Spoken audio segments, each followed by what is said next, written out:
Facei, a Faculdade Einstein, a faculdade do sucesso.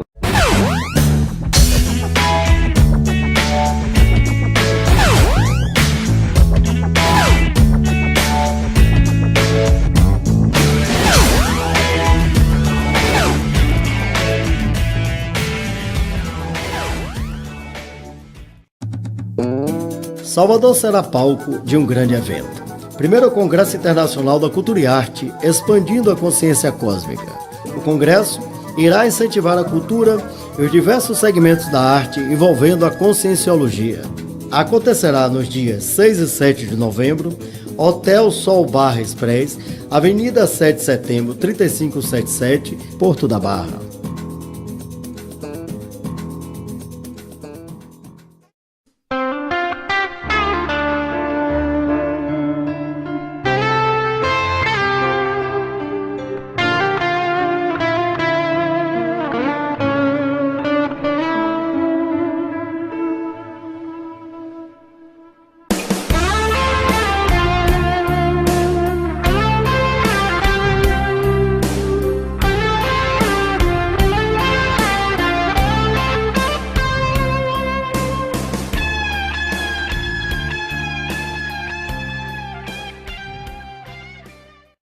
O século XXI, ele tem uma característica.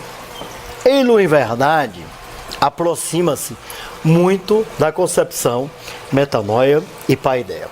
O século XIX caracterizou-se por uma visão empírica colocada na centralização maior do positivismo. Adentramos no século XX com o empirismo na base de todas as concepções dos cortes epistemológicos. Lembremos-nos da calistenia na educação física. Lembremos-nos da própria psicologia, porque ela, em verdade, passa a ter um objeto voltado para uma concepção empírica, mas, em verdade, existem várias psicologias. Por sua vez, a medicina, ela toma um corpo mais ainda organicista do que já o era. Por quê? Porque a ciência é observação, criação de hipótese, que é uma resposta provisória que pode ser modificada, experimentação e generalização. E como dizia Aristóteles, que é o grande papa desse contexto, e Francis Bacon, que é o pai do empirismo, o que pode ser visto pode ser percebível.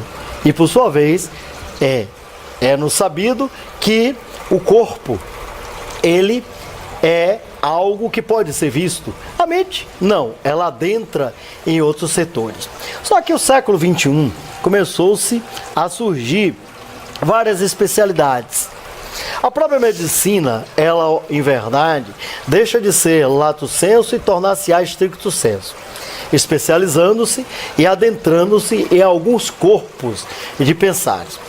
Um desses corpos de pensares, bastante amplo no nosso dia a dia, principalmente dentro do contexto da cientificidade, tem-se a medicina do esporte. E você, então, que está aí ouvindo-nos, vendo-nos, não é ao vivo em cores, porque estamos a gravar, perguntaria-me, e a fisioterapia? Sim, a fisioterapia tem um objeto de estudo. Por sua vez, a própria fisiatria, ela tem um objeto de estudo. E, inclusive, hoje, o fisiatra é um ser que está igual a cabeça de camarão, ou cabeça de bacalhau. Está sendo difícil de ser visto.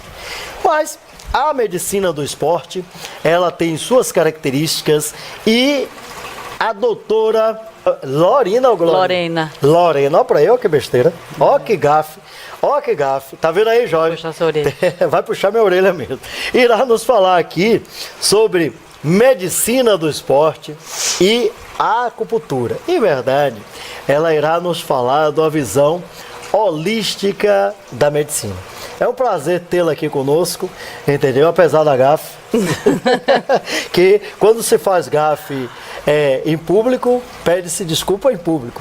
Obrigada. Certo? Então, doutora, fale-nos aí do seu trabalho e como ele iniciou, principalmente desse fantástico mestre seu, né, que você falou, você vai dizer o nome, que a posteriori vai ser aqui entrevistado, que é o homem, o Concu, o homem que tem uma visão lato sensu de todos, é o polítama, né?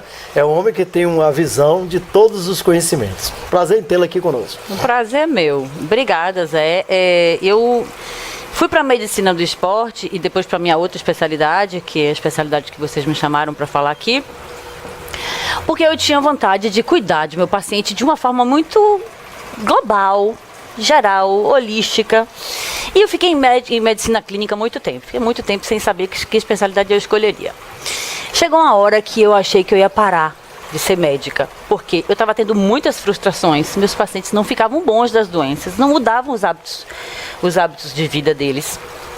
E começaram a me frustrar como médica, né? A gente, médico, tem que ter muito cuidado com isso, que a gente tem o péssimo hábito de ser muito intervencionista, de achar que vai resolver os problemas de saúde de todo mundo, enquanto que não é assim. Se você não trouxer o paciente, não implicar o paciente no processo, é quase certo que você vai falir.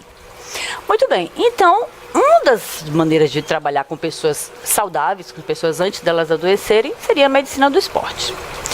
Fiz minha especialização em medicina do esporte, de lá para cá já participei de muitos eventos, já dei aula, usei muito isso em clínica médica, até que eu comecei a estudar outras coisas. Queria entender a psicologia, o funcionamento da mente do meu paciente.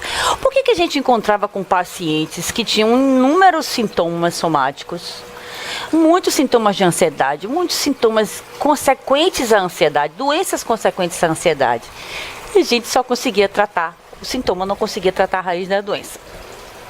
Então, numa das minhas caminhadas por aí, pelos consultórios terapêuticos, eu fui convidada por uma colega a conhecer o método da SE, que é a experiência somática.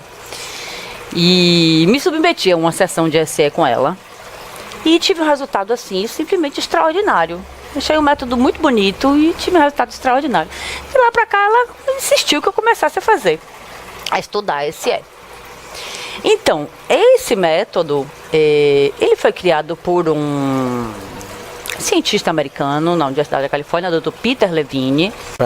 A gente tem uns relatos de que isso foi na década de 60, 70, por aí. Dr. Peter hoje deve estar com entre 75 e 80 anos. Para poder nós temos acompanhado, porque foi exatamente no momento do auge do Esalen, de Erich Fromm, de Suzuki, dos movimentos de parimentos, de novas abordagens psicoterápicas e Perracos, Lowen, e todos esses são aflorados nesse momento.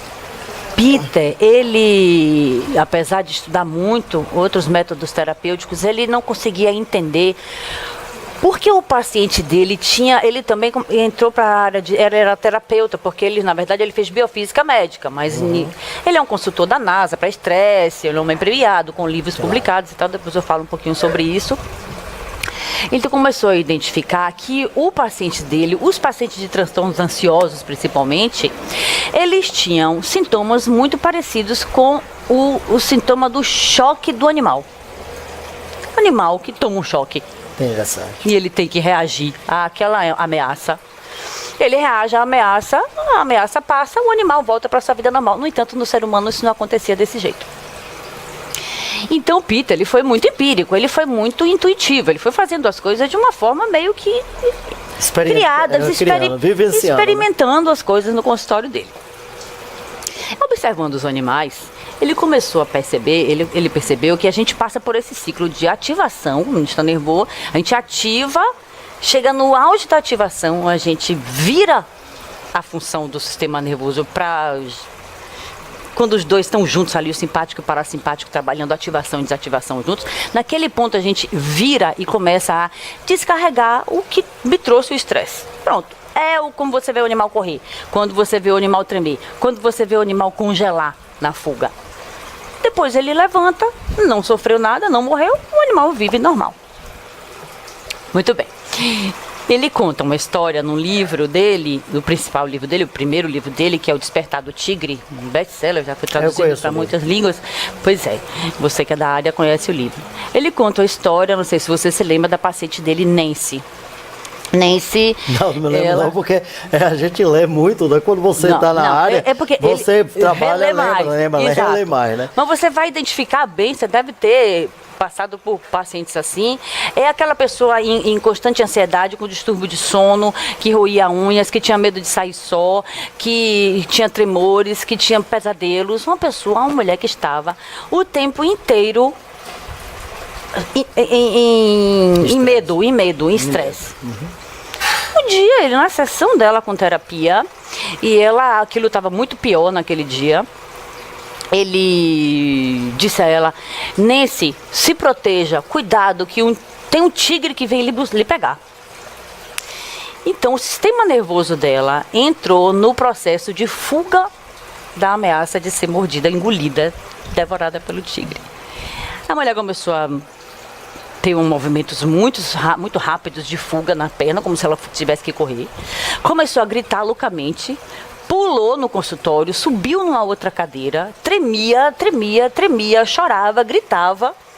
Ele ficou atônito, ele não sabia o que fazer. Ele falou: meu Deus, ele entrou em surto. Meu paciente vai surtar aqui agora.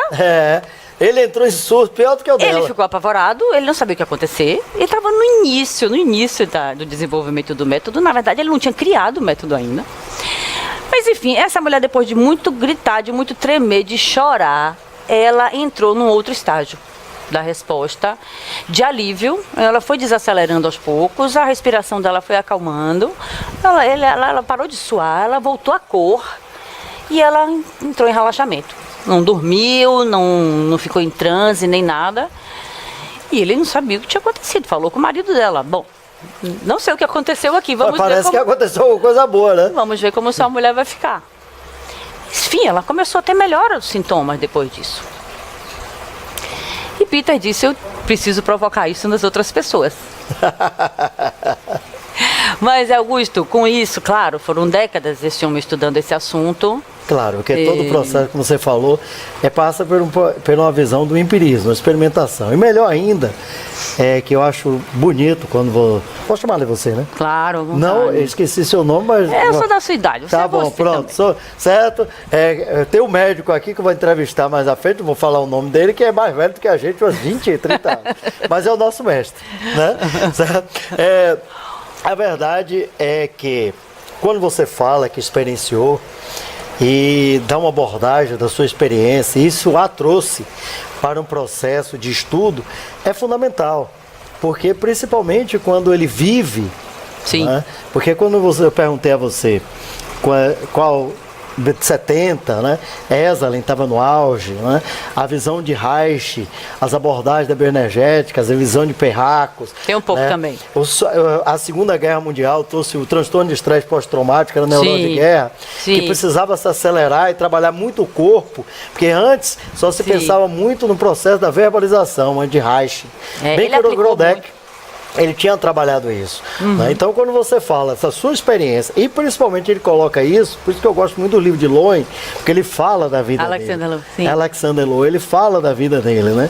É muito interessante. Sim, mas nos conte que essa história aí ela dá pano pra manga. Então, o que eu comecei a fazer com isso no meu consultório de médica clínica, de médica do esporte? Eu comecei quando você faz a formação, você vai afinando o faro para identificar no seu paciente. Pode não ser seu paciente, pode ser seu amigo, pode ser sua mãe, pode ser seu pai. Identificar no paciente que ali tem alguma coisa que não foi bem resolvida por algum evento no passado. Trauma é ferida, né? Há uma ferida interna. Ruptura, né? Ruptura, né? Ruptura. Isso me ajudou muito. Eu tenho um filho que eu conto algumas histórias para ele de consultório. Quando eu chego em casa, ele fala: minha mãe, você não é médica mais. Você já é xamã. Eles têm 27. Você não é você médica, já é xamã, não. você já está ficando bruxa. Por quê? Clínica médica, medicina do esporte e experiência somática, para mim foi assim uma reunião de conhecimentos utilíssimo. Muitas vezes o paciente chega com queixas muito vagas no consultório. aquelas queixas que você já deve conhecer muito. Ah, eu tenho abafamento, eu tenho cansaço fácil, eu tenho falta de sono, tem dias que eu durmo bem, tem dias que eu durmo mal. Claro. Eu fui aluno de Pedreira. Pedreira Sim, disse, doutor Pedreira. Pedreira é uma figura, né? Aí ele disse, olha, aprenda uma coisa. Todo trabalho psicoterapêutico, ele, em verdade, é terapia do nada. O médico faz um bocado de exame, aí ele contou a história dele da... Isso mesmo. Um bocado de Isso exame, mesmo. de uma maneira, por isso que eu falei do empirismo, da visão organicista. Aí, de repente, descobre assim, olha, estresse é uma resposta fisiológica ou psicológica quando a gente estressou. Esse é o conceito. Sim. Ele dava isso. Só que a posteriori, quando você vai ver, aí o médico diz, não, você tem estresse, relaxa. Aí o cara diz, como, doutor? Como? Relaxa. Em ESE aí, não tem aí relaxa. ele diz, o médico, doutor fulano, disse que eu não tenho nada. Mas eu tenho uma angústia. Sim. É mais ou menos essa visão. Então, Sim. você descobriu que a gente tem que trabalhar com nada, né? Sim. Aí diz, você não tem nada, mas esse nada... Ainda é o energético, daí a fase energética. Muito bem. Então meu filho começou a dizer, xamã, você é xamã. Eu acho isso ótimo, porque Zé Augusto, você já deve ter passado por situações no seu trabalho, no seu consultório, ou na sua família, em que você está conversando um assunto com uma pessoa, um assunto difícil para aquela pessoa chega num ponto de angústia tamanho que ela começa a chorar. Ela chora descontroladamente, sem conseguir conter o choro, e depois ela tem um grande alívio. Processo catártico, né? Então, o que Peter fez? Ele pegou o processo catártico e ele trouxe para a consciência. Numa sessão de SE, o cliente, o paciente, ele fica o tempo inteiro consciente. Não tem transe, você não hipnotiza. Não tem estado alterado da consciência. Não tem estado alterado de consciência. É apenas um fortíssimo olhar para si, para dentro de si, para a sensação. Então, nisso, a gente tem, assim, um leque infinito de recursos que você pode ir pegando durante a sessão. Desde você estar observando como está seu coração. Você está sentindo alguma coisa no seu coração agora? Nada é dito, tudo é perguntado. Entendi. Então, assim, que a pessoa é um negócio, digamos assim, existencial, fenomenológico, é sentido. É fenomenológico, é neurocientífico mesmo. A pessoa vai sentindo, ou seja, ela vai se percebendo, né? Ela vai é bem búdica, bem taoísta, bem meditativa, né? Sim. Porque a pessoa vai se percebendo, o coração, os batimentos. Sim. É uma coisa interessantíssima. Tudo, sensações de pele, sensações, ilusões, sons, a pessoa tem sons, a pessoa tem memórias, a pessoa vê cores, a pessoa tem sensações táteis, está apertando, minha perna está apertando. É que nós perdemos muito isso, né? Porque consciência corporal hoje foi embora. Né? Porque hoje não tem mais tempo as pessoas, nós temos, a Organização Mundial de Saúde diz que a saúde é um completo bem-estar físico, mental e social. É errôneo. Porque, em verdade, na visão taoísta, a saúde é obediência. E a desobediência é a doença. Sim. E a obediência ao processo da natureza. Isso. As pessoas se perceberem, porque nós nos percebemos mais, não nos ouvimos, né?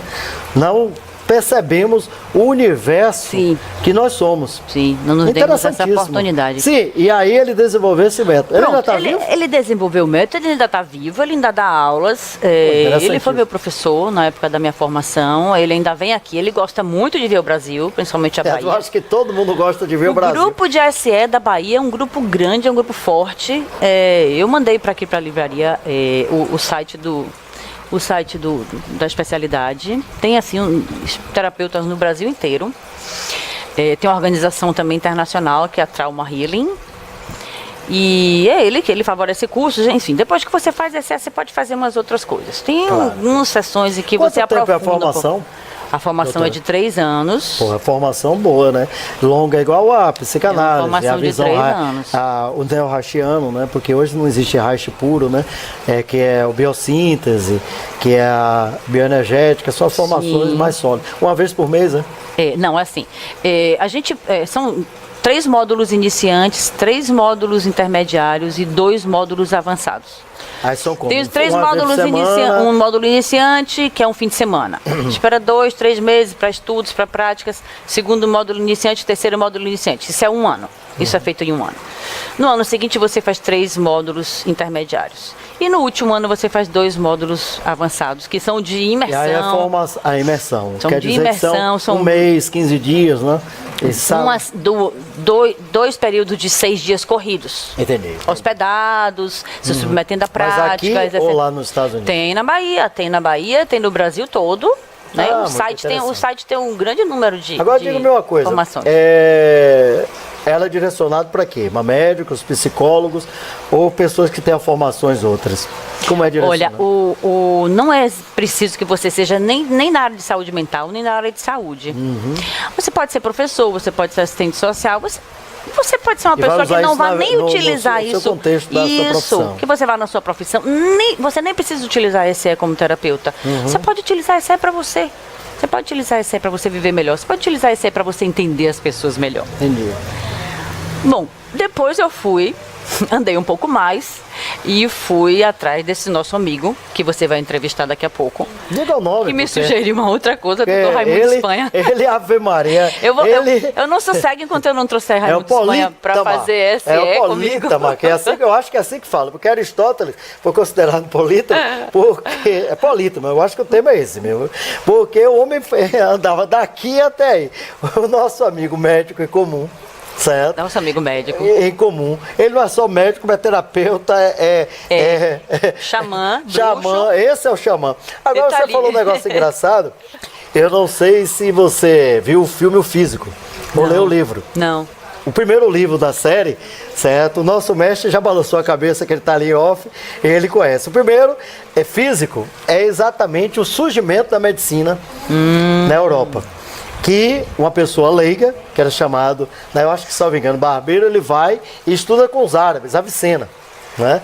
Averroes, Avicena, que foram os papas do contexto da produção da medicina. Volta para a Europa e desenvolve. E era chamado físico, físico da natureza. Sim. Mais avante, tem outro livro, que é o Xamã. O Xamã é a introdução e desenvolvimento da medicina nos Estados Unidos. Aí conta a história belíssima. Eu vi o livro, li os livros, primeiro, segundo, e li o terceiro, que eu não me lembro o nome agora. E aí o Xamã. Por que o Xamã? Porque o Xamã é exatamente o que você está tentando resgatar na medicina, porque existem várias medicinas. Existe medicina xamânica, medicina tradicional chinesa, medicina homopática, medicina homeopática, né? Medicina védica. Então, na verdade, você está voltando ao conceito de ligação do ser humano com ele e numa relação. Hoje se questiona o placebo e o nocebo. A confiabilidade é a condição sine qua non para a cura. Antigamente dizia o efeito é placebo, hoje não. Se diz o seguinte: o efeito placebo é bom, também tem efeito. É bom quando cura. Exatamente. Então essa sua visão, quando você é chamado de xamã, diga a seu filho para ele ler e pesquisar na internet. O livro Xamã é um livro lindíssimo. O primeiro fala do adentramento e desenvolvimento da medicina, virou filme, né? Um filme assim fantástico, um livro fantástico. Na Europa, salvo engano, na Inglaterra, salvo engano, eu não sei isso com profundidade, porque eu não me lembro, porque também a gente vai lendo muitas coisas e acaba se esquecendo. E o segundo é a levada para os Estados Unidos, do xamã, como era, né? Lembro-me que a medicina, quando chegou aqui no nosso país, o anatomista era o médico, ele era o clínico geral. Quem fazia mesmo o trabalho era o raizeiro, né? Quem tirava o dente era o prático. Né? Então você tinha uma visão, digamos assim, uma visão tácita, né, que era prática, e uma visão explícita, que era da pessoa mágica, que tinha uma cientificidade. Então, dê um recado a ele. Diga para ele olhar o livro Xamã, que você está nesse contexto. Pode dizer. Porque o cara era de tudo. Era curandeiro, ele era... Sem dúvida nenhuma. Essa e muitas outras linhas terapêuticas, essa é uma linha muito corporal, assim. O nosso trabalho principal é a sensação corporal, é nosso substrato, vamos dizer assim, é a sensação corporal. Tem ali também um pouco de xamanismo, tem cura indígena ali. Claro. Neurociência, tem cura indígena, tem biofísica, tem biologia, tem etologia, tem tudo dentro de SE. E o que tem de mais maravilhoso de SE, que eu digo, que eu costumo dizer que que quando o Peter, desculpa, eu bolei aqui, quando o Peter teve a ideia do método, não sei se ele teve a ideia ou se ele foi tendo ideias, eu costumo dizer, eu já disse a minhas colegas, que eu acho que esse homem teve iluminação, realmente. Teve Ele insight, conseguiu...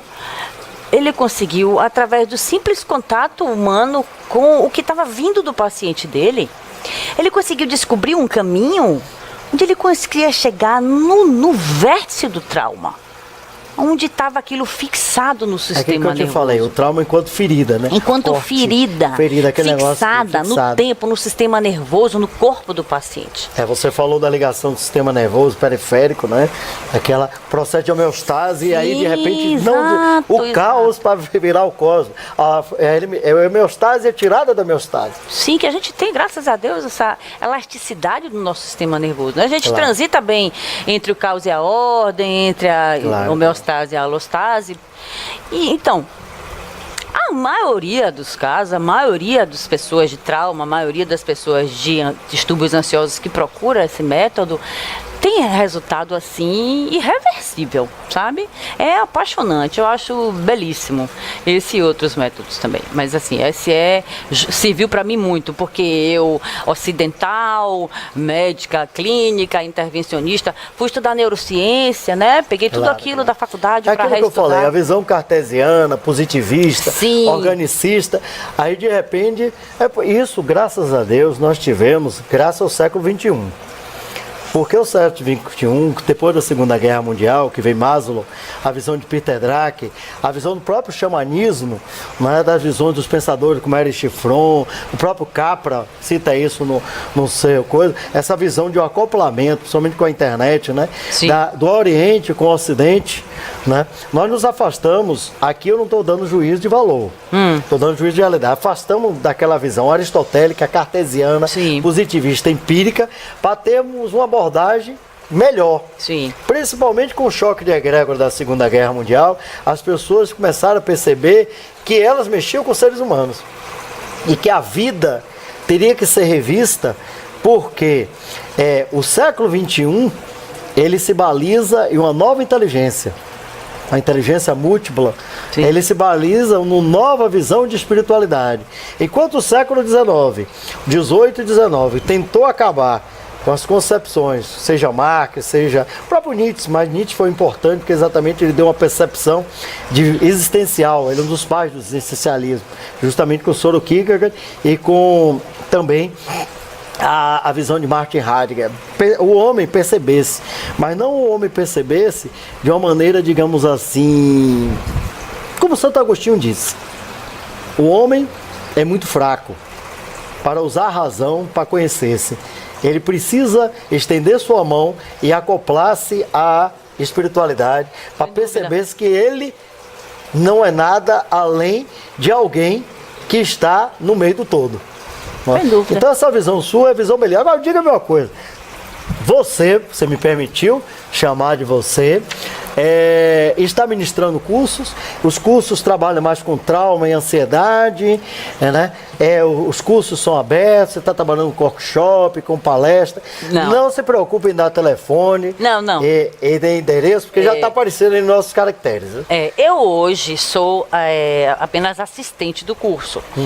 Para você ser professor, para você ser instrutor, você passa por uma série de etapas na sua formação, você tem que se submeter a algumas sessões, algumas supervisões, enfim, existe como uma universidade, Claro. Para você ser professor assistente, para você ser professor catedrático, para você ser... Só que existe o pequeno diferença da universidade. Você vai fazendo... É muito mais profundo, desculpe a visão, porque a universidade você só tem aquela visão cartesiana e não tem um alto... Agora você sabe... autoavaliação e um autoconhecimento. Como sua formação aí, que é uma formação sólida, é uma formação, você mesmo disse, e isso é muito importante para as pessoas perceberem que ela vai formar pessoas, mas antes ela se informou e formou-se. Simplesmente ela não vai chegar lá e abrir um livro e dizer, vamos fazer assim.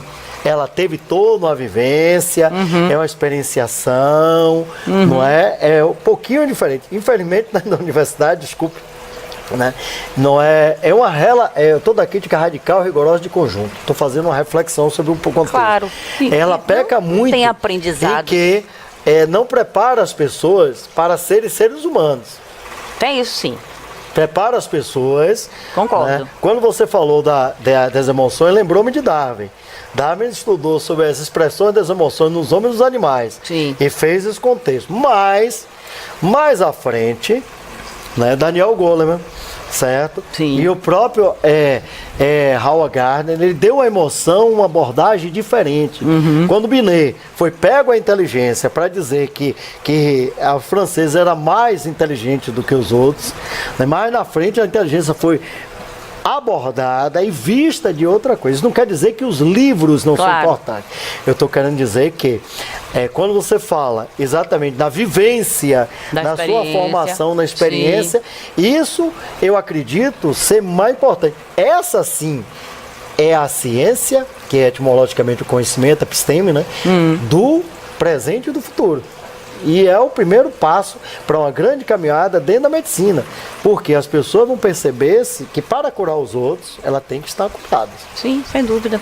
Não há aprendizado sem experiência pessoal.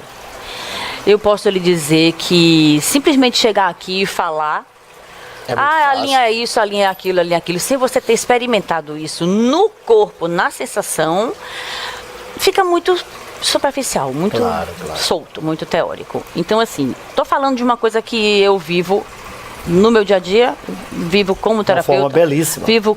Vivi como aluna, vivo como médica. Não abro mão mais de tocar o lado emocional do meu paciente. Acho que não. Você perde muita coisa se você não der uma escuta a esse lado. Você se perde se você não der escuta a esse lado. Vira só um passador de remédio. Né? A gente não tira a pessoa do ciclo da doença, nunca. E daqui pra frente eu vou fazer outras coisas. Estou fazendo outras coisas aí. Voltarei na outra oportunidade para te falar algumas novidades. Será um prazer. Eu adorei o papo aqui. Gente, a panaceia, o cura de tudo, é uma utopia. Mais do que o Thomas More. Ouvimos aqui a doutora colocar-se sempre no processo de aprendizado. Lá Ribeiro dizia que que todos gostam de aprender, mas para aprender é condição sine qua non que se estude, que se experiencie, que se viva. Conversamos com ela aqui sobre um trabalho de ansiedade e trauma e acreditamos que, seja no esporte, seja na vida, seja na família, o melhor de tudo é sermos seres humanos e estarmos acoplados com o todo, no qual podemos denominá-lo de Deus.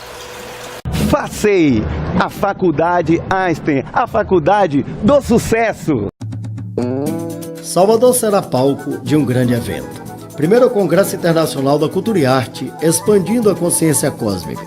O congresso irá incentivar a cultura e os diversos segmentos da arte envolvendo a conscienciologia. Acontecerá nos dias 6 e 7 de novembro, Hotel Sol Bar Express, Avenida 7 de Setembro, 3577, Porto da Barra.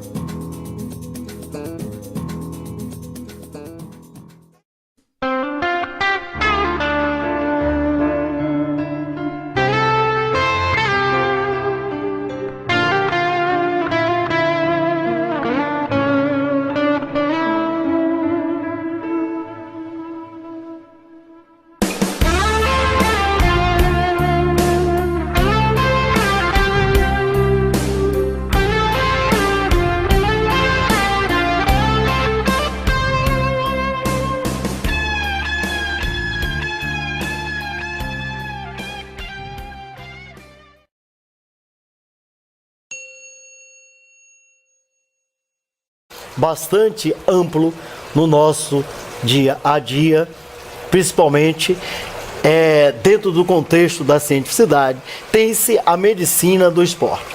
É você, então, que está aí ouvindo-nos, vendo-nos, não é ao vivo em cores, porque estamos a gravar, perguntaria-me, e a fisioterapia? Sim, a fisioterapia tem um objeto de estudo, Por sua vez, a própria fisiatria, ela tem um objeto de estudo. E, inclusive, hoje, o fisiatra é um ser que está igual a cabeça de camarão, ou cabeça de bacalhau. Está sendo difícil de ser visto. Mas a medicina do esporte, ela tem suas características e a doutora Lorena ou Glória? Lorena. Porto da Barra.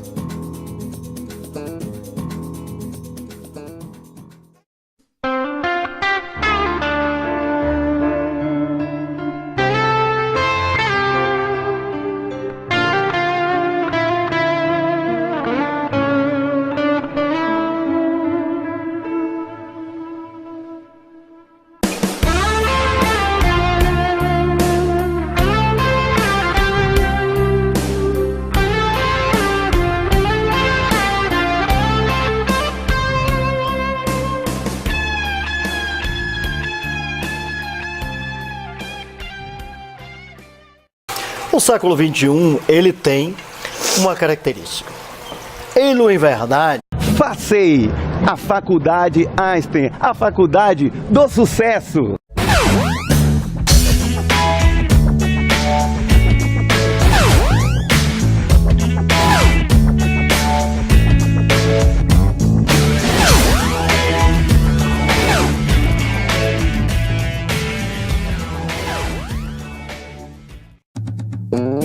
Salvador será palco de um grande evento.